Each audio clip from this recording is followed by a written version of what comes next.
My name is Iltija. My mother, former Chief Minister of Jammu and Kashmir, Ms. Mehbooba Mufti, along with thousands of elected representatives, civil society members, and minors, has been detained after Government of India's decision to unilaterally abrogate Article 370 on the 5th of August. It's been 52 days since this brutal and inhuman siege was imposed. Jammu and Kashmir has been plunged into darkness and is on the verge of an economic, humanitarian, psychological, and health crisis.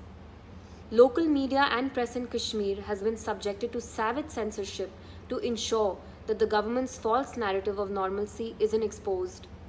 There are reports of minor boys as young as 13 years of age being picked up by paramilitary forces from their beds in the middle of the night. Thousands of people have exhausted their savings, and due to the telecommunications ban, children haven't been able to attend school since almost 2 months now. There are harrowing tales of how people have had to walk miles to inform relatives when loved ones have died. The world is being told that the people of Jammu and Kashmir now have been bestowed with equal rights, when the truth is that they've snatched the right to even mourn from us. Those in positions of power are seeking retribution by invoking and distorting history to punish minorities. They are trying to replace India's cherished values of pluralism, democratic ethos, and tolerance with bigotry, intolerance, and selective persecution. These are hardly traits of the world's largest democracy or an enlightened society.